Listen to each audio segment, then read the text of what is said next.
एक शांत वन में, जहां पक्षियों की चहचहाहट और पत्तियों की सरसराहट सुनाई देती थी, गौतम बुद्ध अपने शिष्यों के साथ ध्यान मग्न बैठे थे। उनके चेहरे पर एक गहरी शांति और समाधान की भावना थी, जैसे कि वे इस संसार की सभी चिंताओं से परे थे। उसी समय एक व्यक्ति वहां पहुंचा, जिसके मन में बुद्ध के प्रति बहुत गुस्सा और असंतोष था। उसने बुद्ध को देखते ही अपशब्दों की बौछार कर दी, लेकिन बुद्ध ने उसकी ओर देखा भी नहीं। वे अपने ध्यान में लीन रहे। व्यक्ति ने बुद्ध से पूछा, मैं आपको गाली दे रहा हूं, आप चुप क्यों हैं? बुद्ध ने धीरे से मुस्कुराते हुए उत्तर दिया, अगर कोई आपको उपहार दे और आप उसे स्वीकार न करें तो वह उपहार किसका रहता है? व्यक्ति ने झिझकते हुए उत्तर दिया, जिसने दिया है उसी का। बुद्ध ने शांति से कहा, ठीक उसी प्रकार मैंने आपकी गालियों को स्वीकार नहीं किया, इसलिए वे आपके ही पास रहेंगे। उनके इस उत्तर से व्यक्ति को अपनी गलती का एहसास हुआ और वह बुद्ध के चरणों में गिर पड़ा, माफी मांगने लगा। बुद्ध ने उसे उठाया और कहा, गुस्सा और नफरत से केवल दुख ही मिलता है। जब आप शांति और प्रेम को अपनाते हैं तो आप न केवल खुद को बल्कि दूसरों को भी खुशी देते हैं। उस दिन के बाद वह व्यक्ति बुद्ध का एक अनुयायी बन गया और उनके शिक्षाओं को अपने जीवन में उतारने लगा। इस प्रकार बुद्ध की शिक्षाएं न केवल उनके शिष्यों के लिए बल्कि सभी के लिए एक मार्गदर्शक प्रकाश बनी, जो शांति और समझ की खोज में थे। एक समय की बात है जब बुद्ध एक शांत और सुरम्य वन में एकांत में गहन ध्यान लगा रहे थे। उनके चारों ओर प्रकृति की शांति थी और वे उस शांति में खो गए थे। उन्हें यह नहीं पता था कि वह स्थान एक यक्ष का निवास स्थल है, जो अपनी गुफा में नहीं था। जैसे ही सूर्य अस्त हुआ, यक्ष अपने शिकार से लौटा। उसने देखा कि एक अजनबी उसके स्थान पर ध्यान मग्न है। उसके मन में क्रोध की ज्वाला भड़क उठी। उसने बुद्ध पर गर्जना की, लेकिन बुद्ध का ध्यान अडिग रहा। यक्ष ने बुद्ध को डराने के लिए विभिन्न रूप धारण किए। पहले उसने हाथी का रूप लिया, फिर शेर, चीता और अंत में एक भयानक विषधर सर्प का। परंतु बुद्ध अपने ध्यान में अडिग रहे। उन पर इन सब का कोई प्रभाव नहीं पड़ा। अंत में यक्ष ने विषधर सर्प का रूप लेकर बुद्ध के पैर के अंगूठे को डस लिया, लेकिन बुद्ध पर इसका भी कोई असर नहीं हुआ। वे अभी भी अप्रभावित रहे। थक हार कर यक्ष नीचे उतर आया और बुद्ध के पास ही लेट गया। जब बुद्ध का ध्यान पूर्ण हुआ तो उन्होंने यक्ष की ओर देखा और उसे प्रेम से दुलारा। उनके इस निश्चल प्रेम को देखकर यक्ष का विष अमृत में बदल गया और उसने बुद्ध को श्रद्धा से नमन किया।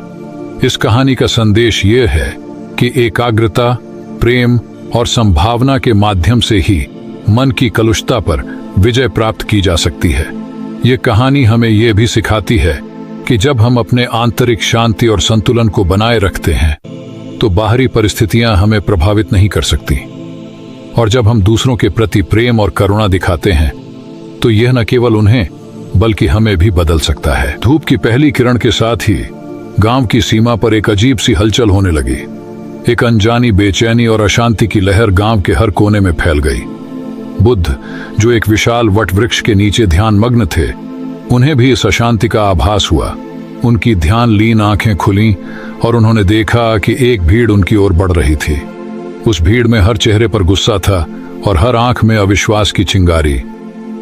वे एक युवती को घसीटते हुए ला रहे थे और उसे अपशब्द कह रहे थे।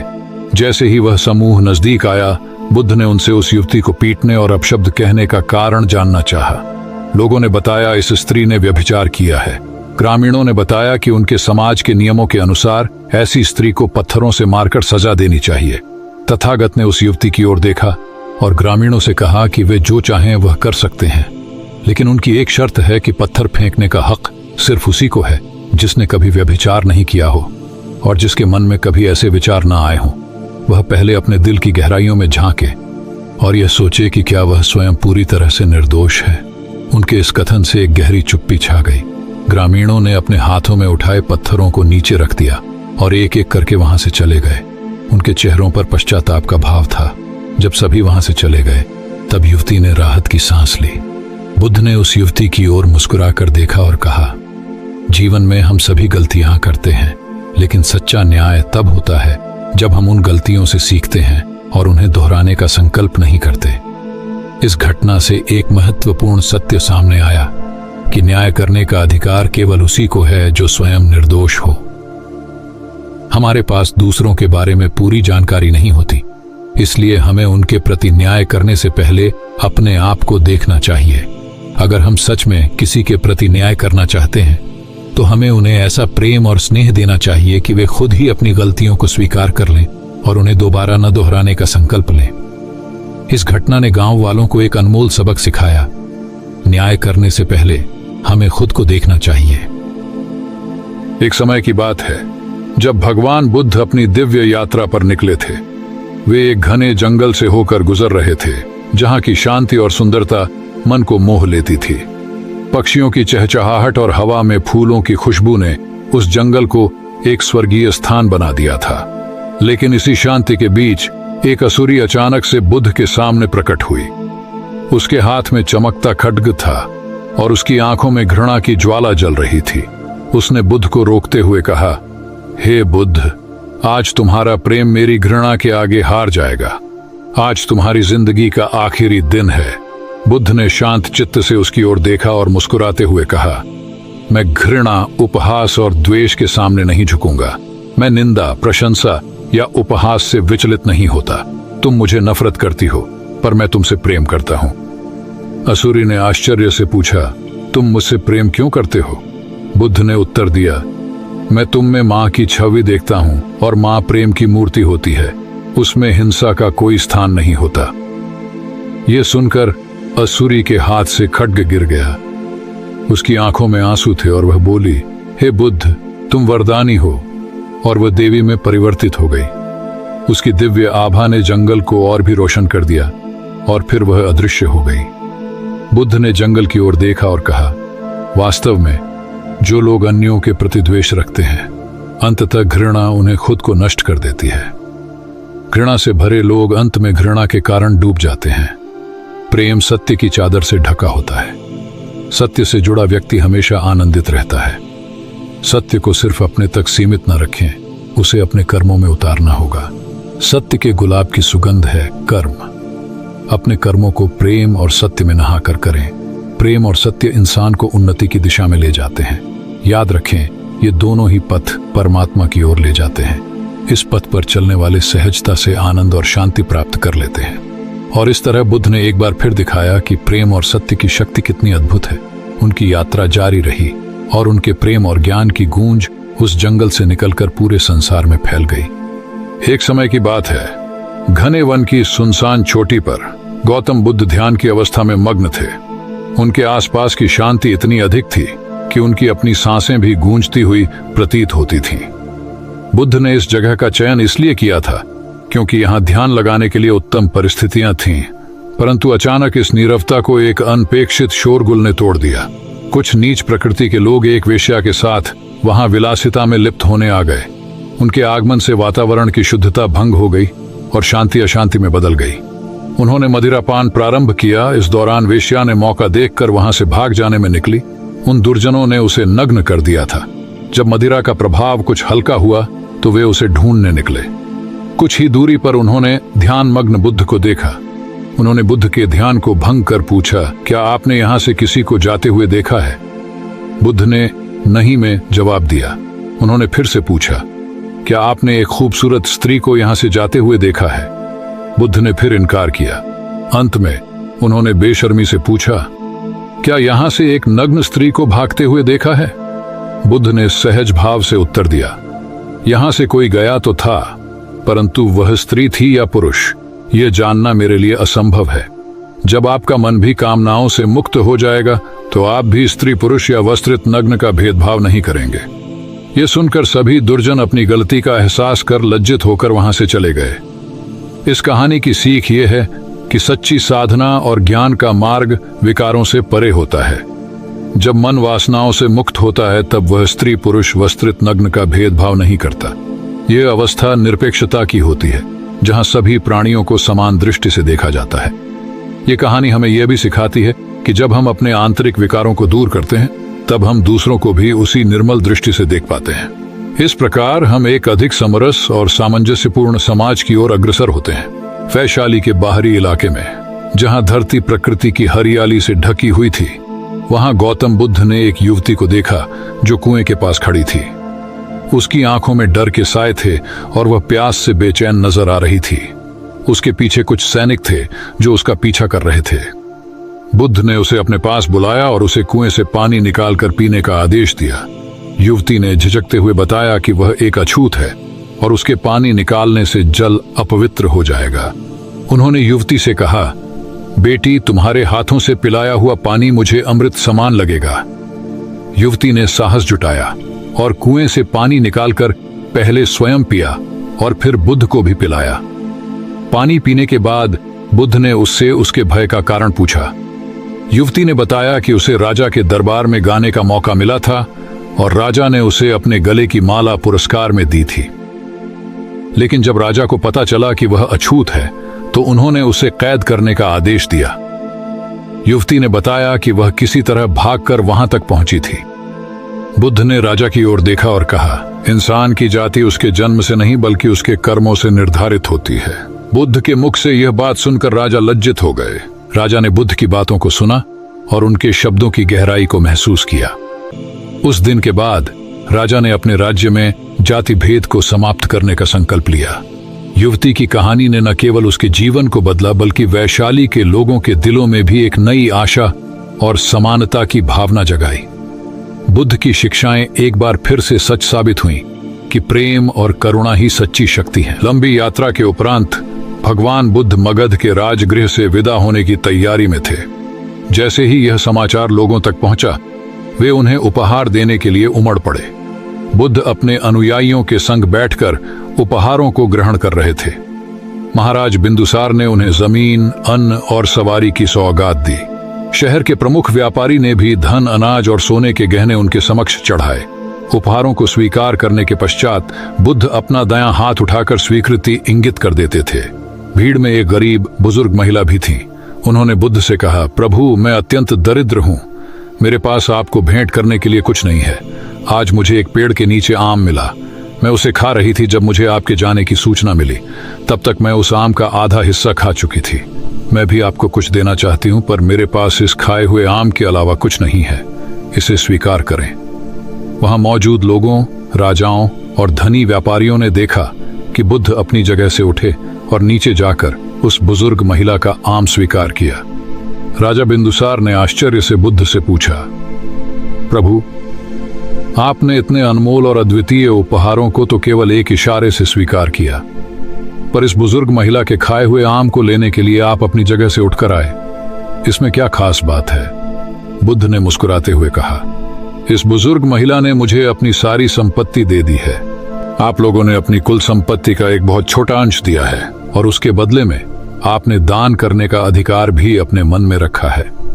इस बुजुर्ग महिला ने मुझे अपनी अथाह प्रेम और श्रद्धा से सब कुछ समर्पित कर दिया है, और फिर भी उनके चेहरे पर कितनी विनम्रता और करुणा झलक रही है। बौद्ध काल में वैशाली नगरी में आम्रपाली नामक एक अत्यंत सुंदर नृत्यांगना थी।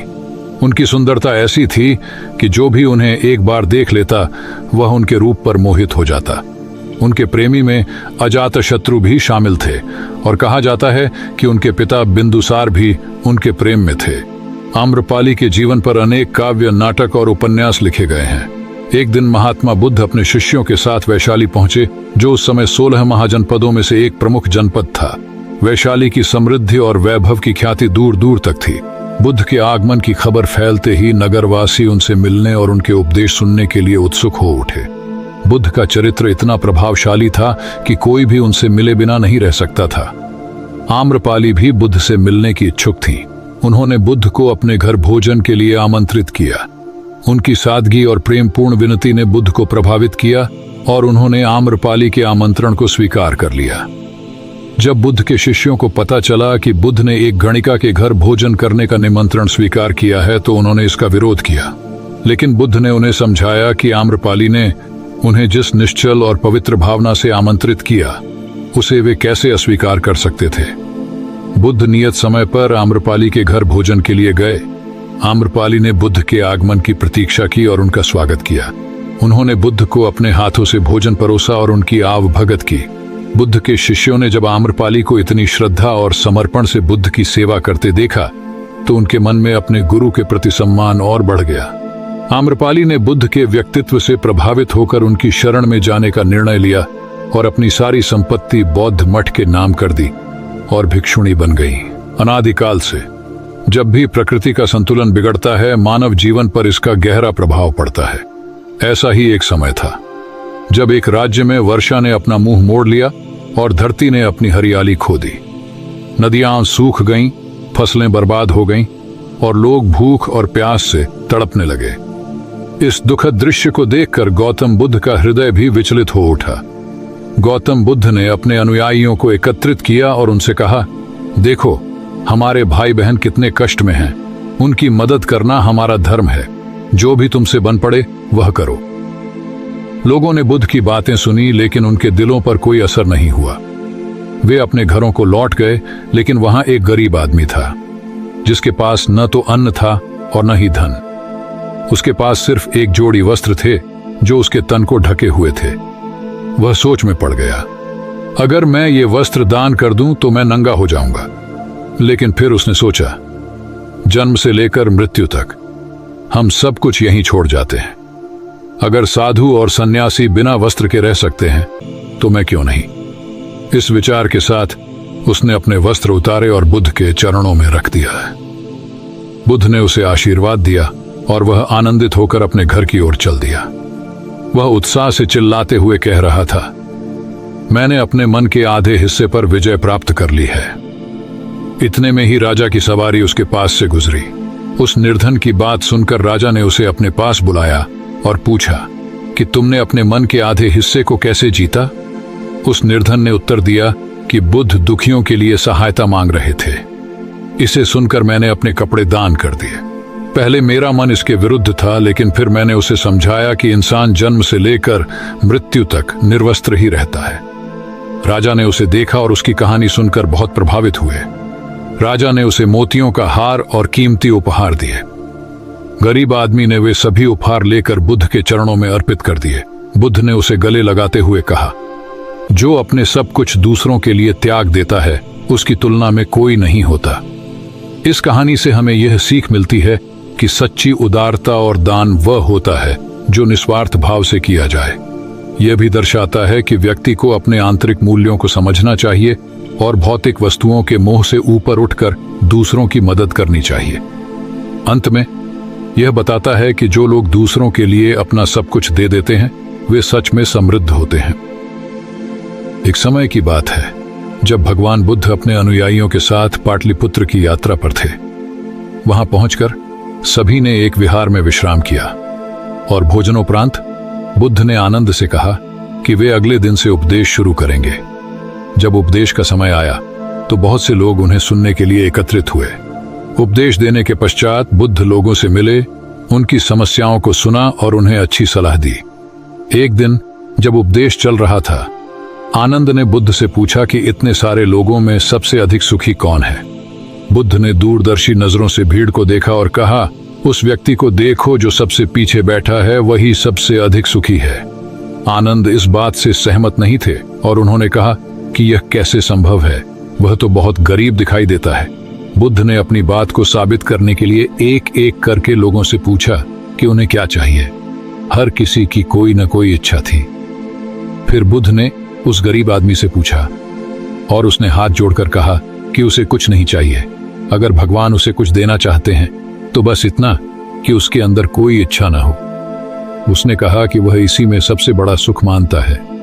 इस पर बुद्ध ने आनंद से कहा, जहां इच्छाएं होती हैं वहां सुख नहीं हो सकता। आनंद ने इस शिक्षा को हमेशा के लिए याद रखा। इस कहानी का सार यह है कि इच्छाओं से लोभ बढ़ता है, जो असंतोष की जड़ है।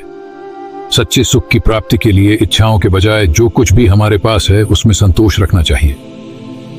धन्ना सेठ एक अत्यंत समृद्ध व्यापारी जिनकी धन संपत्ति की गिनती तारों की तरह अनंत थी। उनके जीवन में व्यापार की विस्तृत शाखाएं फैली हुई थीं, लेकिन उनका मन एक अशांत सागर की तरह कभी शांत नहीं होता था। धन की सुरक्षा और व्यापारिक प्रतिस्पर्धा की चिंताओं ने उन्हें एक अस्वस्थ आत्मा में बदल दिया था। एक दिन एक मित्र ने उन्हें बुद्ध के पास जाने की सलाह दी। बुद्ध के चरणों में पहुंचकर सेठ ने अपनी समस्याओं का गुलदस्ता उनके सामने रख दिया। बुद्ध ने उन्हें ध्यान की गहराइयों में उतरने की सलाह दी।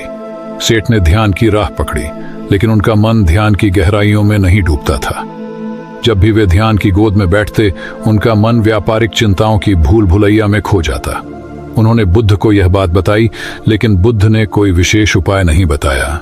एक दिन जब सेठ बुद्ध के साथ वन की शांति में टहल रहे थे, उनके पैर में एक कांटा चुभ गया। दर्द से कराहते हुए बुद्ध ने उन्हें कांटा निकालने की सलाह दी।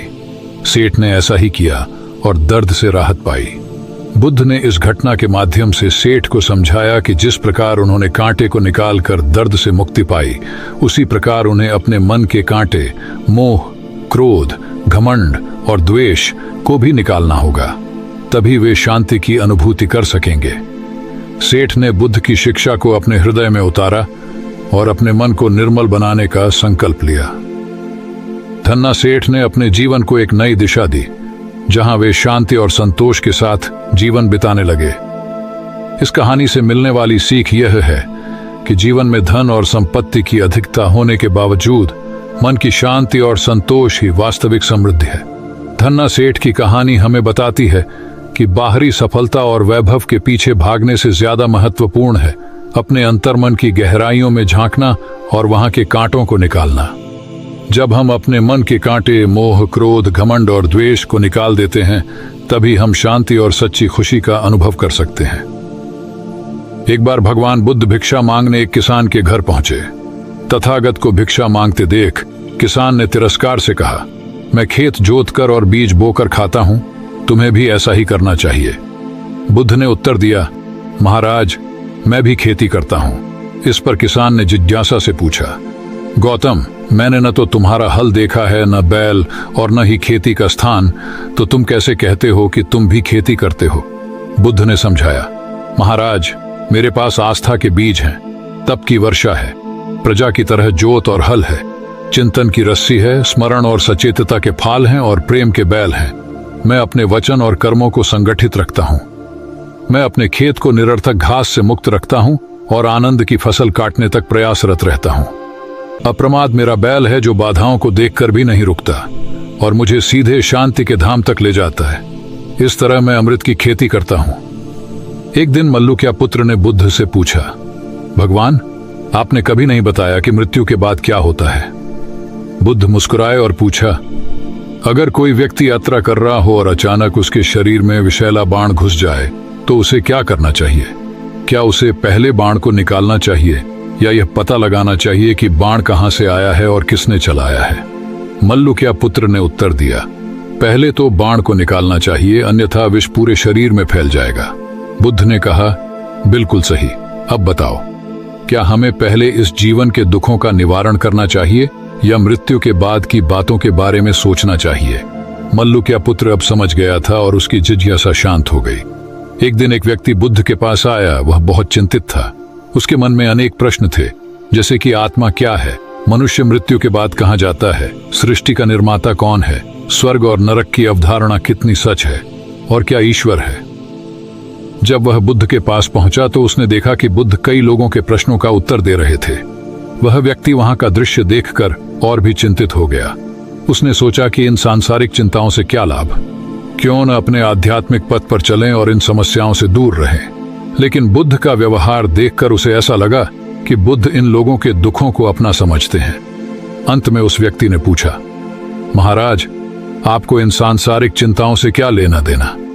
बुद्ध ने कहा, मैं ज्ञानी नहीं बल्कि एक साधारण इंसान हूं। वह ज्ञान किस काम का जो इतना अहंकारी हो कि दूसरों की चिंता न कर सके? ऐसा ज्ञान तो अज्ञान से भी बदतर है। बुद्ध की बातें सुनकर व्यक्ति की उलझनें दूर हो गईं और उसकी सोच और आचरण दोनों बदल गए। कथा का सार यह है कि ज्ञान तभी सार्थक होता है जब वह लोक कल्याण में संलग्न हो। महात्मा बुद्ध एक ग्राम में विश्राम कर रहे थे। बहुत समय पहले की बात है। गौतम बुद्ध अपने कुछ चुनिंदा शिष्यों के साथ एक नगर में ठहरे हुए थे। उनका उद्देश्य था ज्ञान की ज्योति को प्रत्येक कोने तक पहुंचाना। एक दिन जब उनके शिष्य नगर की सैर पर निकले तो उन्हें नगरवासियों के अपशब्दों का सामना करना पड़ा। इस अनादर से शिष्यों का मन व्यथित हो गया और वे वापस आ गए। जब गौतम बुद्ध ने देखा कि उनके शिष्य क्रोध और दुहक से भरे हुए हैं तो उन्होंने उनसे पूछा कि उनके मन में क्या चल रहा है। एक शिष्य ने क्रोध में उत्तर दिया कि हमें इस स्थान को छोड़ देना चाहिए। जब हम नगर में गए तो लोगों ने हमें बिना कारण अपमानित किया। जहां हमारी कद्र नहीं वहां हमारा रहना उचित नहीं, शिष्य ने कहा। गौतम बुद्ध ने मुस्कुराते हुए पूछा, क्या तुम हर जगह अच्छे व्यवहार की उम्मीद करते हो? एक अन्य शिष्य ने कहा कि नगर में अच्छे लोग होने चाहिए।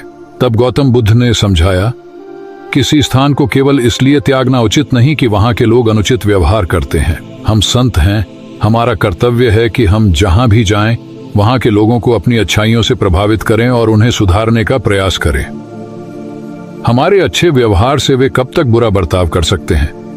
अंततः उन्हें भी सुधरना होगा। संतों का असली काम तो ऐसे लोगों को सुधारना ही है।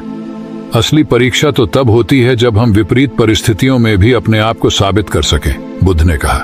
इन बातों को सुनकर बुद्ध के प्रिय शिष्य आनंद ने पूछा, उत्तम व्यक्ति कौन होता है?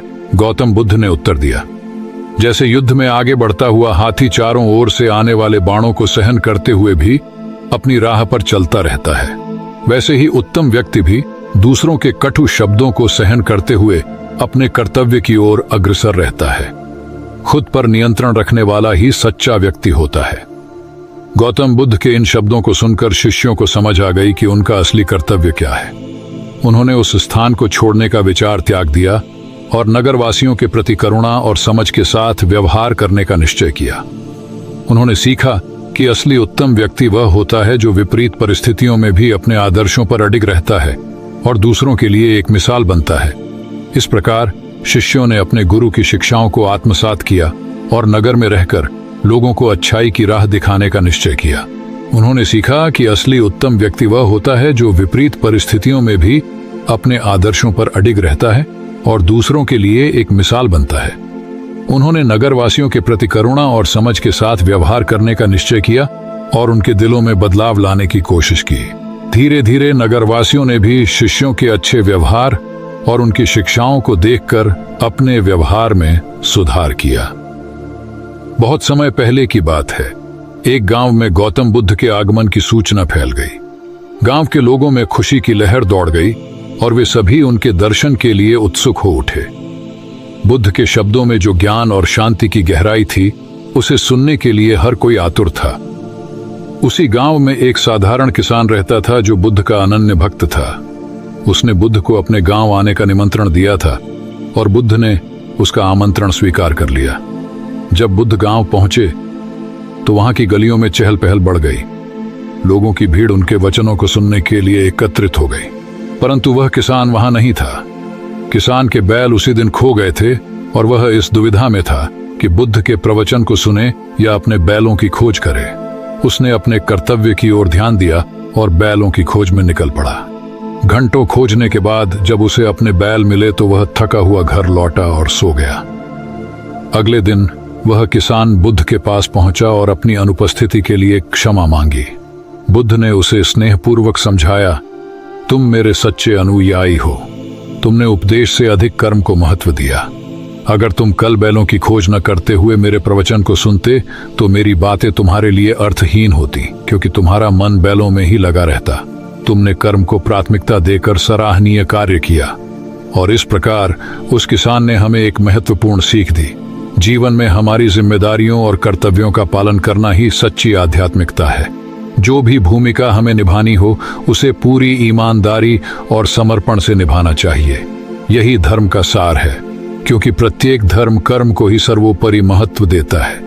जब हम अपने कर्तव्यों को पूरी निष्ठा से निभाते हैं तो हम न केवल अपने जीवन को सार्थक बनाते हैं, बल्कि अपने आसपास के समाज को भी प्रेरित करते हैं। इस प्रकार हम अपने कर्मों के माध्यम से एक उच्च आध्यात्मिक जीवन की ओर अग्रसर होते हैं। एक समय की बात है जब गौतम बुद्ध अपने शिष्यों के साथ ध्यान और ज्ञान की गहराइयों में लीन थे। उनके शिष्यों ने देखा कि गुरुदेव अथक परिश्रम करते हैं पर कभी थकान का अनुभव नहीं करते। उनकी इस अद्भुत क्षमता ने शिष्यों को आश्चर्यचकित कर दिया। एक दिन शिष्यों ने बुद्ध से पूछा, गुरुदेव आप इतना काम करते हैं पर आपको थकान महसूस क्यों नहीं होती? बुद्ध ने मुस्कुराते हुए उत्तर दिया, जब मैं स्वयं कुछ करता ही नहीं तो थकान कैसी? शिष्य उत्तर सुनकर भ्रमित हुए। बुद्ध ने उन्हें समझाया, जब तुम साक्षी भाव में रहते हो तो तुम्हारा मन शांत और स्थिर रहता है। तुम्हारा शरीर काम करता है, पर मन उस काम में लिप्त नहीं होता। यही वह अवस्था है जहां थकान तुम्हें छू भी नहीं पाती। शिष्यों ने इस गहरे ज्ञान को आत्मसात किया। उन्होंने सीखा कि जीवन में असंतुलनता से थकान आती है और योग, प्राणायाम और ध्यान जैसी क्रियाएं न केवल शारीरिक विश्राम देती हैं, बल्कि मन को भी शांति प्रदान करती हैं। उन्होंने यह भी समझा कि कार्य करने वाला तो कोई और है और हम तो केवल उसकी इच्छा के अनुसार चलने वाले हैं। इस भावना को अपनाने से थकान दूर होती है और जीवन में एक नई ऊर्जा का संचार होता है। इस प्रकार गौतम बुद्ध की शिक्षाओं ने शिष्यों को जीवन की गहराई और सफलता के मार्ग की ओर अग्रसर किया। उन्होंने सीखा कि थकान नहीं बल्कि शांति और संतुलन ही जीवन की सच्ची सफलता है। भगवान बुद्ध के प्रिय शिष्य आनंद, जिनके हृदय में उदारता और स्नेह की अथाह गहराई थी, एक दिन अपने आध्यात्मिक यात्रा पर निकले। उनकी दृष्टि में सभी प्राणी समान थे। उनके लिए कोई भी न तो छोटा था और न ही बड़ा। उनकी यात्रा उन्हें गांवों और नगरों से होते हुए एक शांत वन की ओर ले गई, जहां प्रकृति की सुंदरता और सादगी ने उनके मन को मोह लिया। यात्रा के दौरान उन्हें तीव्र प्यास महसूस हुई। उन्होंने आसपास नजर दौड़ाई और एक प्राचीन कुएं को देखा, जिसके चारों ओर फूलों की बेलें और हरियाली थी। वहां पहुंचने पर उन्होंने एक युवती को देखा जो अपने मिट्टी के घड़े में पानी भर रही थी। उसके चेहरे पर शांति और सादगी की छाप थी। आनंद ने उससे पानी की विनती की। बहन, मैं दूर से आया हूं और प्यास से व्याकुल हूं, क्या तुम मुझे पानी पिला सकती हो? युवती ने आनंद की बात सुनकर कांपना शुरू कर दिया, क्योंकि वह एक अछूत जाति से थी। उसे पता था कि उसके लिए किसी उच्च जाति के व्यक्ति को पानी पिलाना अधिकार के क्षेत्र से बाहर था। वह चुपचाप खड़ी रही, नजरें झुकाए, जैसे उसके अंदर की आत्मा उसके सामाजिक स्थान की बेड़ियों से जूझ रही हो। आनंद ने फिर से अनुरोध किया, बहन, क्या तुमने मेरी बात नहीं सुनी? मैं प्यास से तड़प रहा हूं, कृपया मुझे पानी पिला दो। युवती ने डर से कुछ नहीं कहा, लेकिन उसकी आंखों में एक अजीब सी चमक थी, जैसे वह आनंद की उदारता और समानता के दर्शन को समझ रही हो। जब आनंद ने प्यार से उससे पूछा कि वह पानी क्यों नहीं पिला रही है, तो उसने उत्तर दिया, मैं नीच जाति से हूं, मैं आपको पानी कैसे पिला सकती हूं? आनंद ने उत्तर दिया, बहन, मैंने तुमसे पानी मांगा है, जाति नहीं। जीवन की इस यात्रा में हम सभी प्यासे हैं और प्यास को बुझाने के लिए जाति का कोई भेद नहीं होता। आनंद की उदारता और समझदारी ने युवती के डर को मिटा दिया और उसने उन्हें पानी पिलाकर आशीर्वाद प्राप्त किया। इस कहानी का तत्व यह है कि ईश्वर ने सभी मनुष्यों को समान रूप से बुद्धि और भावना प्रदान की है, इसलिए मानव जाति में भेदभाव करना अनुचित है। ईश्वर की दृष्टि में सभी समान हैं और हमें भी उसी दृष्टिकोण से जीवन जीना चाहिए। आनंद की यात्रा ने न केवल उनकी प्यास बुझाई, बल्कि उस युवती के दिल में भी एक नई आशा और समानता की भावना जगाई। इस कहानी से हमें जो सीख मिलती है वह है समानता और मानवता का महत्व। आनंद की कहानी हमें दिखाती है कि सभी मनुष्यों को एक समान देखना चाहिए, चाहे उनकी जाति, धर्म या सामाजिक स्थिति कुछ भी हो। यह हमें यह भी सिखाती है कि सच्ची उदारता और करुणा किसी भी बाहरी भेदभाव से परे होती है। आनंद ने युवती से पानी मांगकर और उसकी जाति को नजरअंदाज करके यह दिखाया कि मानवीय संवेदना और सहायता की भावना को सामाजिक बंधनों से मुक्त होना चाहिए। इस प्रकार यह कहानी हमें अपने दिलों में समानता और भाईचारे की भावना को जगाने का संदेश देती है। एक समय की बात है, एक छोटी सी नदी थी जिसके दोनों किनारों पर बसे गांव के लोग उसके पानी से अपने खेतों को सींचते, अपने जानवरों को पानी पिलाते और अपने घरों की प्यास बुझाते। नदी का पानी उनके लिए जीवन का अमृत था। एक दिन नदी के पानी को लेकर दोनों किनारों के लोगों में विवाद उत्पन्न हो गया। एक ओर के लोगों का कहना था कि दूसरे किनारे के लोग ज्यादा पानी ले रहे हैं, जिससे उनके हिस्से का पानी कम हो रहा है। दूसरी ओर के लोग भी यही आरोप लगा रहे थे। बातचीत से मामला सुलझ नहीं पाया और दोनों पक्षों में तनाव बढ़ता गया। गुस्से में आकर दोनों पक्षों ने अपने अपने हथियार उठा लिए और एक दूसरे पर टूट पड़ने को तैयार हो गए। नदी के किनारे एक भयानक युद्ध की आशंका मंडराने लगी। इसी समय एक बुजुर्ग ने गौतम बुद्ध को इस विवाद की सूचना दी। बुद्ध ने तुरंत दोनों पक्षों के प्रतिनिधियों को बुलाया। उन्होंने दोनों की बातें सुनी और फिर एक गहरी सांस लेकर पूछा, तो तुम लोग क्या करोगे? दोनों प्रतिनिधियों ने एक स्वर में कहा, हम खून की नदियां बहा देंगे। बुद्ध ने शांति से पूछा, तो तुम्हें खून चाहिए? उनके चेहरे पर हैरानी छा गई। फिर उन्होंने कहा, नहीं, हमें पानी चाहिए। बुद्ध ने दोबारा पूछा, क्या तुम्हें खून चाहिए? सभी लोगों ने कहा, नहीं, हमें पानी चाहिए। बुद्ध ने कहा, कहां? खून बहाकर खून मिलेगा, पानी कैसे पाओगे? हिंसा से हिंसा बढ़ती है और बैर से बैर। नदी से सीखो, जो बिना किसी लड़ाई के सभी को अपना जल देती है।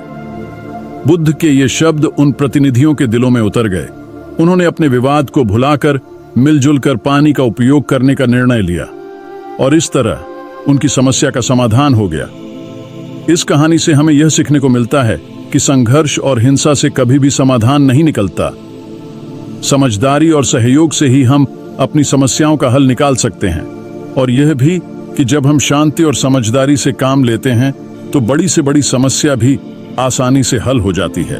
गौतम बुद्ध अपने शिष्यों के साथ एक विशाल वट वृक्ष के नीचे बैठे थे। वहां का वातावरण शांति और ज्ञान की गहराई से भरा हुआ था। बुद्ध अपने शिष्यों को जीवन के गूढ़ रहस्यों के बारे में बता रहे थे और उनके शिष्य बड़े ध्यान से उनकी बातों को सुन रहे थे। उसी समय एक नए शिष्य का मन अशांत हो उठा। उसके मन में अतीत की बातें घूम रही थीं और वह अपने पुराने जीवन की गलतियों को याद करके क्रोधित हो गया। उसने बुद्ध के प्रवचन को बाधित किया और अपने क्रोध का इजहार किया। बुद्ध ने उसे शांति से सुना और फिर मुस्कुराते हुए कहा, बेटा, तुम्हारा क्रोध तुम्हारे अतीत से आया है।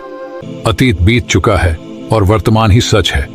जो हो चुका उसे छोड़ दो और इस क्षण को जियो। उस रात वह शिष्य बिस्तर पर लेटे लेटे सोचता रहा। उसे अपने क्रोध और अशिष्टता का बहुत पछतावा हुआ। अगले दिन वह बुद्ध के पास वापस आया और उनसे क्षमा मांगी। बुद्ध ने उसे फिर से मुस्कुराकर कहा, मैंने तो कल की बात को कल ही छोड़ दिया था। तुम भी उसे यहीं छोड़ दो और आज के दिन को अपनाओ। जीवन में आगे बढ़ने के लिए अतीत की चिंताओं को छोड़ना जरूरी है। इस कहानी से शिष्य ने सीखा कि अतीत की चिंताओं को छोड़कर वर्तमान में जीना ही सच्ची ज्ञान की कुंजी है। उसने अपने जीवन को नई दिशा दी, जहां शांति और समझदारी हमेशा उसके साथ रही, और उसने अपने जीवन में नए अध्याय की शुरुआत की, जहां उसका हर दिन अतीत की चिंताओं से मुक्त और वर्तमान की खुशियों से भरा हुआ था। इस कहानी से हमें यह सीख मिलती है कि हमें अतीत की चिंताओं को छोड़कर वर्तमान में जीना चाहिए, क्योंकि वर्तमान ही सच है और इसी में हमारी सच्ची खुशी निहित है। अतीत की गलतियों से सीखकर आगे बढ़ना और वर्तमान क्षण को पूर्णता से जीना ही जीवन का सार है। एक गांव में अर्जुन नामक युवक रहता था, जो अपने जीवन से बहुत दुखी था। उसके जीवन में दुख के सिवा कुछ नहीं था। एक दिन वह संत के पास गया और अपनी समस्याएं साझा की। संत ने उसे एक अनोखा काम दिया, एक पहाड़ी पर जाकर चींटियों का घर नष्ट करना, लेकिन बिना किसी चींटी को नुकसान पहुंचाए। अर्जुन ने संत की बात मानी और पहाड़ी पर जाना शुरू कर दिया। पहले दिन उसने चींटियों के मेहनत से बनाए घर को नष्ट किया। चींटियों में हड़बड़ी मच गई, लेकिन वे फिर से अपना घर बनाने लगी। अर्जुन ने यह प्रक्रिया 7 दिनों तक दोहराई और हर बार चींटियां अपना घर फिर से बना लेती। आखिरकार उसने महसूस किया कि वह चींटियों के प्रति अत्याचार कर रहा है और उसने उनकी मदद करने का निश्चय किया। उसने चींटियों को आटा दिया और उनकी सहायता की। 7वें दिन वह संत के पास गया और अपने किए पर पश्चाताप व्यक्त किया। संत ने उसे समझाया कि जीवन में कठिनाइयों का सामना करना और उनसे सीखना महत्वपूर्ण है। चींटियों की तरह हमें भी कभी हार नहीं माननी चाहिए और हमेशा आगे बढ़ते रहना चाहिए। जब भी हम पर कठिन समय आता है, हमें लगता है कि यह बुरा समय कभी नहीं जाएगा और यह हमारे जीवन को बर्बाद कर देगा। हम अपने इन विचारों से इतने दुखी हो जाते हैं कि हम प्रयास करना भी छोड़ देते हैं।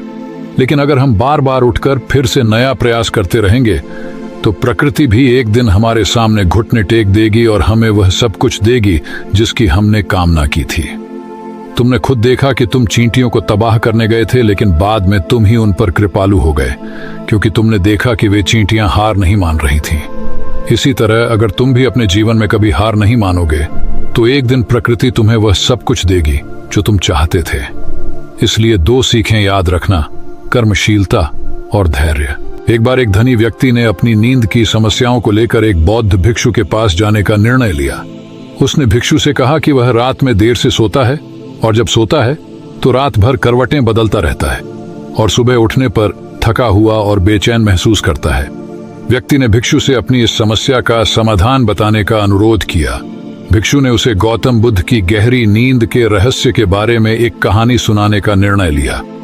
उन्होंने बताया कि गौतम बुद्ध जब सोते थे तो पूरी रात एक ही मुद्रा में रहते थे, कभी करवट नहीं बदलते थे। बुद्ध का एक शिष्य आनंद, जो अक्सर उनके पास ही सोता था, इस बात से बहुत परेशान था और उसने एक दिन बुद्ध से इसका कारण पूछा। गौतम बुद्ध ने आनंद को समझाया कि नींद की अवस्था में शरीर का हिलना डुलना मन की अशांति का परिणाम होता है। उन्होंने बताया कि जब मन शांत और स्थिर होता है तो शरीर भी गहरी नींद में चला जाता है और बिना किसी हलचल के रहता है। बुद्ध ने आनंद को बताया कि वे नींद में भी जागरूक रहते हैं। उनका शरीर सोता है लेकिन उनकी चेतना जागरूक रहती है। बुद्ध ने समझाया कि यह जागरूकता उनके मन की शांति और स्थिरता से आती है। जब मन पूरी तरह से शांत होता है तो शरीर भी गहरी नींद में चला जाता है और किसी भी प्रकार की हलचल से मुक्त हो जाता है। मन की शांति और जागरूकता न केवल हमारी नींद की गुणवत्ता को बेहतर बनाती है बल्कि हमारे समग्र जीवन को भी समृद्ध करती है। एक बार की बात है, श्रावस्ती के एक व्यक्ति का जीवन उथल पुथल से भरा था।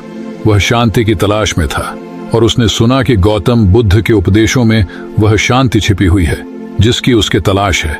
इसलिए वह नियमित रूप से बुद्ध के प्रवचन सुनने जाने लगा। दिन बीतते गए, 1 महीना बीत गया, पर उसके जीवन में कोई बदलाव नहीं आया। बुद्ध के शब्द उसके कानों में गूंजते रहे। धर्म पर चलो, राग द्वेष को दूर करो, काम, क्रोध, लोभ, मोह, अहंकार से मुक्त रहो। पर उसका मन फिर भी अशांत था। उसके जीवन में पहले जैसी ही समस्याएं बनी रहीं। उसे शांति का अनुभव नहीं हो रहा था। एक दिन उसने बुद्ध के चरणों में बैठकर कहा, हे प्रभु, मैं 1 माह से आपके उपदेश लगातार सुन रहा हूं, पर मेरे जीवन में कोई परिवर्तन नहीं हुआ। मैं क्या करूं? बुद्ध ने उसे देखा, उसकी आंखों में गहराई से झांका और पूछा, तुम कहां से आए हो? उसने जवाब दिया, श्रावस्ती से। बुद्ध ने फिर पूछा, वह यहां से कितनी दूर है? उसने दूरी बताई। बुद्ध ने फिर सवाल किया, वहां पहुंचने में कितना समय लगता है? उसने समय बताया। तब बुद्ध ने उसे एक ऐसा प्रश्न पूछा जिसने उसके जीवन को बदल दिया, क्या तुम यहां बैठे बैठे ही अपने घर पहुंच सकते हो? उसने कहा, नहीं, यह संभव नहीं है, मुझे चलना होगा। बुद्ध ने मुस्कुराते हुए कहा, जिस प्रकार चलकर ही गंतव्य तक पहुंचा जा सकता है, उसी प्रकार अच्छी बातों को अपनाने से ही जीवन में सुधार होता है। हे मित्र, तुम मेरे ज्ञान को अपने कर्मों के साथ मिलाओ, तब तुम्हें श्रेष्ठ परिणाम प्राप्त होंगे। उस व्यक्ति की आंखों में एक नई चमक आ गई। उसने अपने जीवन में सुधार किया और उसका जीवन नैतिकता से भरपूर हो गया। उसके मन को असीम शांति मिली।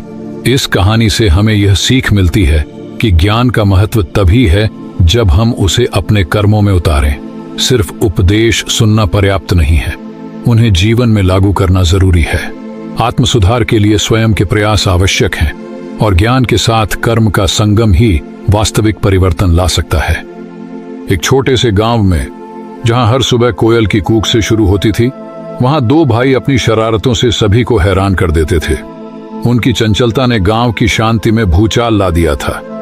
उनके माता पिता भी उनकी इन हरकतों से दुखी थे। गांव वालों की शिकायतों का अंबार लग गया था, पर उन दोनों पर कोई फर्क नहीं पड़ता था। एक दिन उनकी मां ने गांव में आए एक महान आत्मा गौतम बुद्ध से मदद मांगी।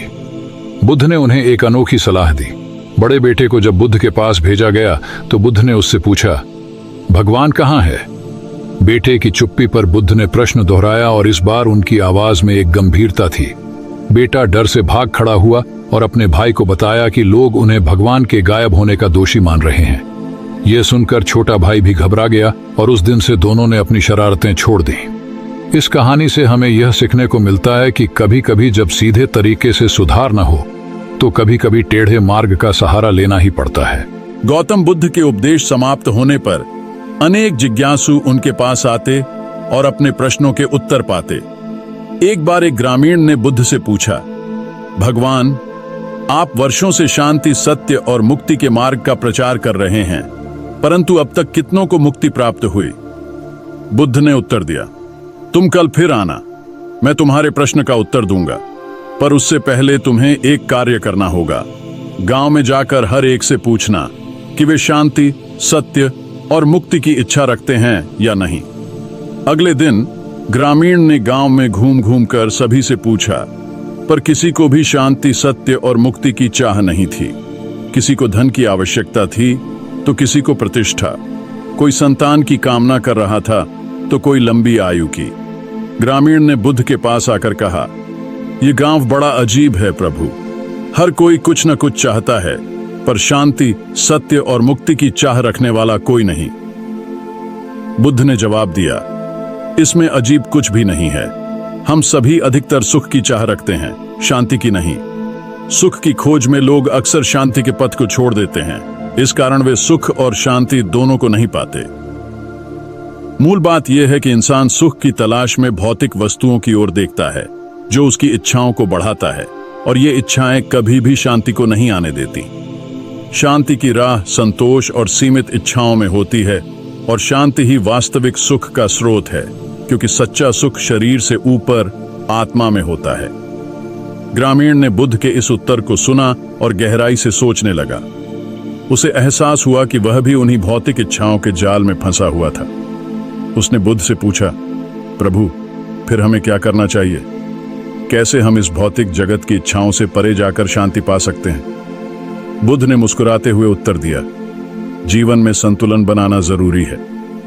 भौतिक सुखों का आनंद लेना गलत नहीं है, पर उन्हें अंतिम लक्ष्य नहीं मानना चाहिए। जब तुम अपनी इच्छाओं को सीमित करते हो तो तुम्हें उनकी पूर्ति की चिंता नहीं रहती, और तुम अपने आप को अधिक स्वतंत्र महसूस करते हो। जब तुम अपने आप को इच्छाओं के बंधन से मुक्त करते हो तो तुम्हें शांति का अनुभव होता है, और यही शांति तुम्हें सच्चे सुख की ओर ले जाती है। बहुत समय पहले एक छोटे से गांव में, जहां नदी की कल कल ध्वनि और पक्षियों की मधुर गीत सुनाई देते थे, महात्मा बुद्ध ठहरे हुए थे।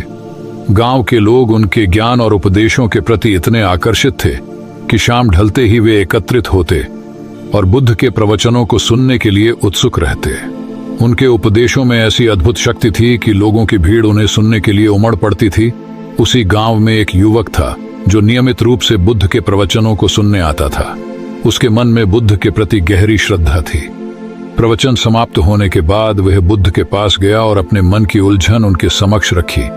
महाराज, मैं आपके प्रवचनों से बहुत प्रेरित होता हूँ, परंतु जब मैं यहाँ से जाता हूँ तो अपने गृहस्थ जीवन में उसे उतार नहीं पाता। मुझे लगता है कि सत्संग का कोई अर्थ नहीं है, कृपया मार्गदर्शन करें। बुद्ध ने उसे एक बांस की टोकरी दी और कहा, इसे पानी से भरकर लाओ। युवक ने बार बार प्रयास किया, परंतु टोकरी में पानी नहीं रुका। बुद्ध ने उसे इस कार्य को निरंतर करने को कहा।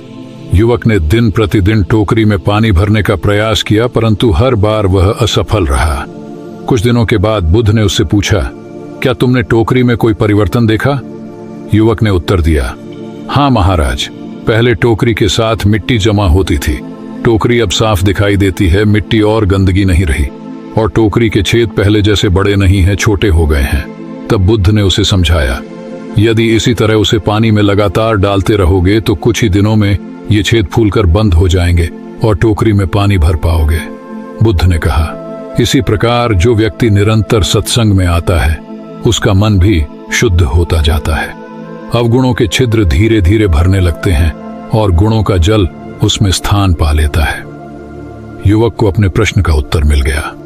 उसने समझा कि सत्संग का प्रभाव धीरे धीरे होता है, परंतु वह अवश्य होता है। उसने निरंतर सत्संग करने का संकल्प लिया और अपने जीवन में सद्गुणों को धारण करने का प्रयास किया। उसके दृढ़ विश्वास और निरंतर प्रयास से उसका जीवन बदल गया और वह एक आदर्श गृहस्थ बन गया। उसके जीवन में आए इस परिवर्तन से गांव के अन्य लोग भी प्रेरित हुए और उन्होंने भी सत्संग की महत्ता को समझा। इस प्रकार बुद्ध के उपदेशों ने न केवल एक युवक का बल्कि पूरे गांव का जीवन सुधार दिया। कर रहे थे, वहां उन्होंने एक धनी व्यक्ति को देखा जो बड़े गर्व और दिखावे के साथ दान कर रहा था। उसका दान करने का तरीका ऐसा था कि सभी उसकी प्रशंसा करें और उसे सम्मान दें। बुद्ध ने यह देखा और उन्होंने अपने शिष्यों को बुलाया और कहा, देखो, यह व्यक्ति दान तो कर रहा है, लेकिन उसका दान में कोई भावना नहीं है। वह केवल लोगों की प्रशंसा और अपनी प्रतिष्ठा के लिए दान कर रहा है। इसके बाद बुद्ध ने एक गरीब व्यक्ति को देखा जो अपनी थोड़ी सी कमाई में से कुछ भिक्षुओं को दान कर रहा था। उसके चेहरे पर संतोष और खुशी की भावना थी। बुद्ध ने अपने शिष्यों से कहा, देखो, यह व्यक्ति जो दान कर रहा है वह असली दान है। उसके पास देने के लिए बहुत कुछ नहीं है, लेकिन जो भी वह दे रहा है वह पूरे हृदय से दे रहा है। इस कहानी के माध्यम से बुद्ध ने यह सिखाया कि दान का मूल्य उसकी मात्रा में नहीं, बल्कि दान करने वाले की भावना में होता है। असली दान वह है जो निस्वार्थ भाव से और दूसरों की भलाई के लिए किया जाता है। यह कहानी हमें यह भी सिखाती है कि हमें अपनी संपत्ति और शक्ति पर घमंड नहीं करना चाहिए और हमेशा दूसरों की मदद करने की भावना रखनी चाहिए। एक गांव में एक व्यक्ति था जो रोजाना दूर दूर से पानी लाने की कठिनाई से गुजरता था। एक दिन बुद्ध ने उसे देखा और सुझाव दिया कि वह अपने घर के पास ही एक कुआं क्यों नहीं खोद लेते, जिससे उसकी जल समस्या का स्थायी समाधान हो सके। व्यक्ति ने बुद्ध की सलाह को माना और कुआं खोदने का काम शुरू कर दिया। उसने दिन रात मेहनत की और 7-8 फीट तक खोदा, लेकिन उसे पानी का कोई निशान नहीं मिला। निराश होकर उसने एक और स्थान पर खुदाई शुरू की, लेकिन वहां भी 10 फीट खोदने के बाद पानी नहीं मिला। उसने तीसरी जगह पर भी कोशिश की, लेकिन वहां भी उसे निराशा ही हाथ लगी। इस तरह उसने 10 अलग अलग जगहों पर कुएं खोदे, लेकिन कहीं भी पानी नहीं मिला। अंत में वह व्यक्ति थक हार कर बुद्ध के पास गया और उन्हें अपनी व्यथा सुनाई। बुद्ध ने उस स्थान का दौरा किया जहां उसने कुएं खोदे थे और गड्ढों की गहराई का निरीक्षण किया। उन्होंने समझाया, अगर तुमने 10 कुएं खोदने के बजाय एक ही कुएं में अपनी सारी शक्ति और समर्पण से काम किया होता तो तुम्हें कब का पानी मिल गया होता। बुद्ध ने उसे सभी गड्ढों को बंद करने और केवल एक को गहरा करने की सलाह दी। व्यक्ति ने बुद्ध की सलाह का पालन किया और जब उसने एक कुएं को गहरा किया तो वहां से जल की धारा फूट पड़ी। इस चमत्कारिक परिणाम से प्रेरित होकर गांव वालों ने बुद्ध की जय जयकार की और उनकी गहरी समझ और ज्ञान की सराहना की। इस कहानी से यह सीख मिलती है कि सफलता के लिए एकाग्रता और धैर्य आवश्यक है। अनेक दिशाओं में प्रयास करने के बजाय एक ही लक्ष्य पर केंद्रित रहना चाहिए। अधूरे प्रयासों से बेहतर है कि एक कार्य को पूर्णता तक पहुंचाया जाए। बहुत समय पहले की बात है। एक छोटे से गांव में गौतम बुद्ध ठहरे हुए थे। वहां के लोग बुद्ध की बातें सुनने के लिए उत्सुक थे। गांव में एक व्यक्ति था जो खुद को बहुत बड़ा समझता था। उसे लगता था कि वह सबसे ज्यादा जानता है और दूसरों से बेहतर है। एक दिन वह व्यक्ति बुद्ध के पास गया और बोला, मैंने सुना है कि आप लोगों को अच्छी बातें सिखाते हैं। क्या आप मुझे भी कुछ सिखा सकते हैं? बुद्ध ने उसे देखा और मुस्कुराकर कहा, मैं तुम्हें एक बहुत ही साधारण बात बताऊंगा। जब तुम दूसरों को नीचा समझते हो तो तुम खुद को उनसे ऊंचा समझते हो, लेकिन यह ऊंचाई तुम्हें अकेला कर देती है। जिस दिन तुम यह समझोगे कि हम सभी एक समान हैं, उस दिन तुम्हें सच्ची समझ आएगी। वह व्यक्ति बुद्ध की बात सुनकर सोच में पड़ गया। उसने अपने अहंकार पर विचार किया और समझा कि असली ज्ञान दूसरों को सम्मान देने में है। उस दिन से उसने अपने व्यवहार में बदलाव किया और सभी के प्रति समान भाव रखने लगा। इस कहानी से हमें यह सीखने को मिलता है कि अहंकार और अभिमान हमें अकेला कर देते हैं और सच्चा ज्ञान वही है जो सभी को एक नजर से देखता है। एक समय की बात है जब गौतम बुद्ध ने सत्य की खोज में अपना सब कुछ त्याग दिया। वे एक राजकुमार थे, परंतु राजसी वैभव और सुख सुविधाओं को छोड़कर उन्होंने तपस्या का मार्ग चुना। उन्होंने अपने शरीर को कठोर तपस्या से गुजारा और घने जंगलों में गहन साधना में लीन रहे। दिन बीतते गए परंतु आत्मज्ञान की प्राप्ति नहीं हुई। एक दिन जब वे निराशा के सागर में डूब रहे थे, उन्हें एक झील के किनारे एक छोटी सी गिलहरी दिखाई दी। गिलहरी अपने बच्चों को झील से बचाने के लिए पानी में भीगकर और फिर बाहर आकर पानी छोड़ने का प्रयास कर रही थी। गौतम बुद्ध ने सोचा कि गिलहरी का यह प्रयास व्यर्थ है, क्योंकि वह झील को कभी नहीं सुखा पाएगी। गिलहरी बार बार पानी में डुबकी लगाती और फिर बाहर आकर अपने शरीर से पानी छोड़ती, जैसे वह झील को सुखाने का प्रयास कर रही हो। गौतम बुद्ध ने सोचा कि यह प्रयास व्यर्थ है, क्योंकि झील को सुखाना असंभव है। लेकिन तभी गिलहरी की दृढ़ता ने उन्हें एक नई दृष्टि प्रदान की। उन्होंने सोचा, यदि यह नन्ही जीव अपनी सीमित शक्ति के साथ भी हार नहीं मानती, तो मैं क्यों मानूं? इस प्रेरणा से उनके अंतर्मन में एक नई ऊर्जा का संचार हुआ। उन्होंने अपनी साधना को नए सिरे से आरंभ किया और अंततः बोधि वृक्ष के नीचे उन्हें वह ज्ञान की प्राप्ति हुई जिसकी वे खोज कर रहे थे। यह कहानी हमें असफलताओं के बावजूद प्रयास करते रहने की प्रेरणा देती है। छोटे प्रयास भी महत्वपूर्ण होते हैं और अक्सर बड़े परिवर्तन की शुरुआत करते हैं। गिलहरी की अथक कोशिश और उसका अदम्य साहस गौतम बुद्ध को यह सिखाता है कि किसी भी कार्य की महत्ता उसके परिणाम से नहीं, बल्कि उसमें लगने वाली निष्ठा और प्रयास से होती है। यह कहानी हमें यह भी बताती है कि जब हम अपने लक्ष्य के प्रति सच्चे और समर्पित होते हैं। एक बार की बात है, गौतम बुद्ध एक शांत और सुंदर वाटिका में ध्यान लगा रहे थे। उनकी शिक्षाएं और ज्ञान की गहराई ने उन्हें दूर दूर तक प्रसिद्ध कर दिया था और लोग अपनी चिंताओं का समाधान खोजने उनके पास आते थे। एक दिन एक ग्रामीण अपने युवा पुत्र के साथ बुद्ध के पास आया। उसका पुत्र हमेशा चिंतित रहता था, उसकी आंखों में चमक नहीं थी और उसके बाल भी रूखे हो गए थे। ग्रामीण ने बुद्ध से अपने पुत्र की चिंता जाहिर की और बताया कि वैद्यों ने उसे तनाव कम करने की सलाह दी है, परंतु वह तनाव का अर्थ नहीं समझ पा रहा था। बुद्ध ने युवक की ओर देखा और ग्रामीण को समझाया कि तनाव तब होता है जब मन वर्तमान से भटककर अनावश्यक कल्पनाओं में खो जाता है। जब हमारा मन और शरीर एक साथ काम नहीं करते तो उस दूरी से तनाव उत्पन्न होता है। बुद्ध ने बताया कि जब हम अपने पसंदीदा काम में लीन होते हैं तो हमारा मन और शरीर एक साथ केंद्रित होते हैं और इससे तनाव नहीं होता। लेकिन जब हम अपने मन को अनिच्छा से किसी काम में लगाते हैं तो मन और शरीर के बीच एक दूरी बन जाती है और तनाव उत्पन्न होता है। बुद्ध ने सलाह दी कि हमें एक समय में केवल एक ही काम पर ध्यान केंद्रित करना चाहिए और उसमें पूरी तरह से लीन होना चाहिए ताकि तनाव से मुक्त रहा जा सके। ग्रामीण ने बुद्ध की बातों को ध्यान से सुना और अपने पुत्र को भी यही सिखाने का निश्चय किया। उसने अपने पुत्र को अपने पसंदीदा काम में लगाया और उसे एकाग्रता का महत्व समझाया। धीरे धीरे युवक की चिंताएं कम होने लगीं और उसकी आंखों में फिर से चमक आ गई। उसके बाल भी स्वस्थ हो गए और उसका मन भी प्रसन्न रहने लगा। ग्रामीण और उसका पुत्र दोनों ही बुद्ध के ज्ञान के लिए आभारी थे।